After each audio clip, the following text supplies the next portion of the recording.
Good day, folks, and welcome to the Anorak Review Show with I, your host, the Anorak. And today we're going to look at another album by another classic prog rock band of the 1970s, this time being Yes. Last time I talked about the band was all the way back in my 8th episode, where I kind of covered their third studio album, the Yes album, from 1971. Back then, I had kind of short hair and a kind of long beard, but now, with the passage of time, and by that I mean almost a year and a half, I have long hair and a short beard. After their 1974 album, Relaya, the then current members of Yes decided to take a little break in order to potentially work on their own solo albums for most of 1975 and 76. And by the near end of that second year, they eventually reunited for a little tour in North America, and not only that, famous keyboardist Rick Wakeman had rejoined the band soon after departing them in mid-74 after the release of Tales of Topographic Oceans. As a result, Patrick Moraz, who had played most of the keyboards on the album Relaya, left and would go on to join the Moody Blues. And with that, they recorded this album at the Mountain Studios in Montreux, Switzerland, where several albums by the likes of David Bowie and Queen and even the AC/DC album Fly on the Wall were recorded as well. And after over 2.5 years, this album was eventually released. So let's jump into Yes's 1977 album, Going for the One. Normally I talk about the cover of an album first if I happen to have a vinyl copy of said album, and I do have a vinyl copy of this album. It's just that I don't have it with me right now because it's at the other place and I didn't think to bring it with me. Sorry. But that won't stop me this time from actually talking about it, at least. The cover features a very nude man standing in front of the Century Plaza Towers in California, thankfully with his back to anyone viewing this artwork, although the full frontal exposure would still be quite awkward for any of the people looking down from inside the towers. The previous 4 albums, from Fragile to Relaya, had artwork done by the ever-talented Roger Dean, whom I may have mentioned back in my Asia review. But this one is done by Storm Thorgerson and Aubrey Powell of Hypnosis, who would also do the cover art for the next Yes album, Tomato. The reasons behind this change are somewhat vague, presumably out of a mix of disinterest, miscommunication, and misunderstanding. Mind you, considering his elaborate landscapes and artworks in the previous Yes albums, I don't know how he would have been able to top such. But does a different direction of artwork also mean a different direction of music? Aside from the 80s stuff, which I'm sure I'll look at much later, let's find out for ourselves, shall we? We begin the album with its titular track, Going for the One. Written by lead singer John Anderson, this opener already kicks off with a sound a bit reminiscent of those bluesy rock and roll tunes of the 50s and 60s, even having a faint 1, 2, 3, 4 countdown, and remind me a bit of Led Zeppelin. John had apparently written this piece for some time, for about 2 or 3 years prior. And when it was first presented, it was turned down by the other fellow Yes members, and he had to set it aside for the time being. However, when work began on this album, John decided to revive this track and actually develop upon it, much to the now approval from the others. I guess it was because they needed something to fill the album length with, and that they needed some title track to name said album after. Steve Howe, the band's guitarist, plays a steel guitar throughout this song, apparently the first time he did so in any Yes album. And he does really good with it on this. Same said with the bass and drums, from the late and great Chris Squire and the equally late and great Alan White, respectively. Altogether, this has a little bit of a surfer rock sound and vibe to it. In terms of lyrics, This is among several occasions of where the song's lyrical content were deliberately left open for multiple interpretations from the songwriters, and pretty much any band or musician I can recall.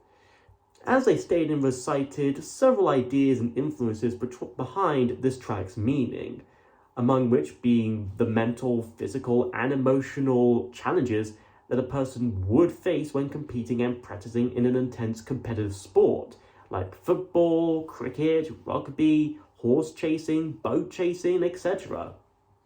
Plus, several verses here make such references and allusions to several and various sports quite clear, such as underneath the flank of thoroughbred racing chasers, the truth of sport plays rings around you.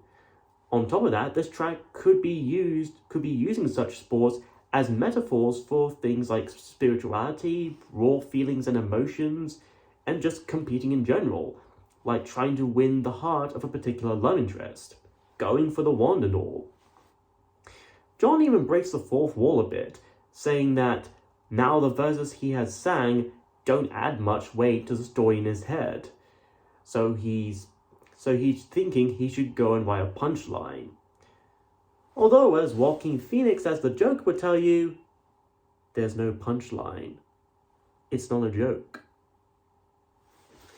Then John says that they're so hard to find in his cosmic mind. He should really tidy up and properly organize stuff inside his cosmic mind then. Just as underrated and underplayed as many other songs in Guess's catalogue, this dynamic track is suddenly a moment delight. Plus, as a little callback and shout out to a previous classic Yes song, Roundabout, which most people on the internet would most likely know thanks to that JoJo Bizarre Adventure to be continued meme. Next is Turn of the Century. Co-written between John Anderson, Steve Howe, and Alan White, this nearly 8-minute long piece is mostly an acoustic ballad, and one partially inspired by the tale of Pygmalion, somewhat similar to the Genesis song The Fountain of Samalsis, from their Nursery Crime album, and how that was based on the Greek myth of Hermaphroditus and Samalsis. And strangely and coincidentally enough, both tales were told in the epic narrated poem Metamorphoses by Roman poet Ovid. Anyways, this track does tell something of a definitive story. One about a character named Rowan, a sculptor and widower, who decides to create a statue of his late wife's exact likeness. Unfortunately, he forgot what the size of her feet were, so he had to improvise there. Then the statue comes to life, as they normally do, and she and Rowan eventually fall in love together. However, trying to have children had proven to be quite difficult, and quite painful as well, because, statue made out of clay and marble and all. While the song starts out with mainly a classical guitar, giving this kind of European, Mediterranean sunset twilight kind of atmosphere, few other instruments do come into play, such as some euphoric sounding synths, no doubt from the always great Rick Wakeman, a piano that soon takes over the leading instrumental role, also no doubt from the always great Rick Wakeman, a bit of guitar from Steve, and even some timpani kettle drums from Alan as well. This is a pretty bittersweet romantic tale of love lost and reforged, and a decent prog rock song worthy of listening to, especially when you're out chilling near a beach on a lovely sunset. Plus, it does feel remotely proggy, musically and lyrically anyway. Side 1 ends with Parallels, written solely by Chris Squire, and already right off the bat, this is where Rick Wakeman really shines, starting off the track with this epic this church organ riff. If churches actually played songs like this more often in weddings, sermons, and other events that usually happen in a church, I would attend them more often. Anyways, this track was first conceived by Chris to be part of his debut solo album, Fish Out of Water. But he had to leave it out due to limitations regarding runtime, duration, and space within an LP record. Plus, he felt it didn't fit and meld all that much thematically and stylistically with some of the other tracks. So, like with John and the title song, Chris saved this one for this Yes album. The lyrics seem to generally center around hope and motivation, trying most of everything, yet somehow feeling that none of it is getting you anywhere or any higher, how sometimes we may make mistakes, seeking thrills and taking risks. What matters is down to your heart, what you may feel like doing and what you may want to do. The beginning of a new love in sight, likely referring to a new romantic relationship blooming after suffering a previous breakup and such. And like with the title track, this too has a little name drop callback of Roundabout. So there's that. Set it spinning and turning, as if to turn one's life around and turn over a new leaf. And of course, the optimism of this track is enhanced not only by Rick's organs and keyboards, but also by Steve's ever-brilliant guitar riffs and solos. Combine those with John's always iconic vocals and Alan's energetic drums, and you're in for an exhilarating trip and a ride. This is another great and classic Yes song. In more ways than one, this is such an inspirational song and a motivational one as well. If only more people would actually give a song like this a chance to listen to and appreciate, maybe actually feel something about it. Side 2 begins with Wondrous Stories.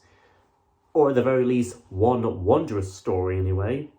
Out of the 5 tracks in this album, this is the shortest, at 3 minutes and about 45 seconds. This is also the only other track on this album to be solely written by John Anderson, during a rather lovely day he had while he was living out in Switzerland, no less. And during that particular day, the lyrics to the track entered his mind that he later wrote down. And in those lyrics, he sings how he woke up one morning, then love laid him down by a river. Little does he know, though, that love was planning to chuck him into a river and potentially drown him. Nah, just kidding. He just drifts and turns on upstream, bound for his forgiver. Is John Anderson into bondage and discipline? I mean, if he's into it and he enjoys it, that's fine, but still. Over Alan's odd beats, Rick on the Polymoog synthesizer, and Steve's 12-string Portuguese guitar, John goes on to say that sound did silence him, leaving no trace. Turns out his speakers had broken from playing so much loud music and he needs a new pair. If he was late, he'd have to leave to hear our wondrous stories. Hopefully, he wouldn't mind listening to my various fanfiction ideas though, because I usually feel a little bit awkward if I talk about them openly in public. This song is essentially about the joys and wonders of life, as opposed to the uptightedness of some aspects in it. In a way, it feels like being a little kid tucking into bed, listening to some bedtime stories from a parent or grandparent, and hoping they'll tell another one by the next bedtime. Like Princess Bride, for instance. A romantic, wholesome, and all-around dreamy ballad, both musically and lyrically. This song is without a doubt a wondrous tune. And so our album ends with Awaken. Co-written between John Anderson and Steve Howe, we go from the shortest song of this album to the longest, at about 15 minutes and a half. In a way, this feels like the feature presentation, with the previous tracks being like shorts or trailers or supplements building up to this point, similar to, say, Endless Dream from their Talk album in 1994. This is a cosmic piece of music, on par with Close to the Edge and Gates of Delirium. Even if with a somewhat shorter running time, it still feels like it has just as much scale as those two. Some of the lyrics seem to give off the sensation of being in an active dream and just soaring among the stars, with lines such as, "To the sun let my heart dreaming, reaching out to touch on my own being, and suns stream through, and awaken gentle mass touching." Later in the track, 2/3 in, there are even mentions of various masters. The master of images, the master of light, the master of soul, and the master of time. I wonder if there are also a master of power, a master of reality, a master of mind, and a master of space. Masters of infinity. And like any good extended piece of prog rock music, this doesn't drag or repeat itself for too long or for too much. It sways through a few various different moods of atmospheres and tones, like calm and serene, grand and epic, etc.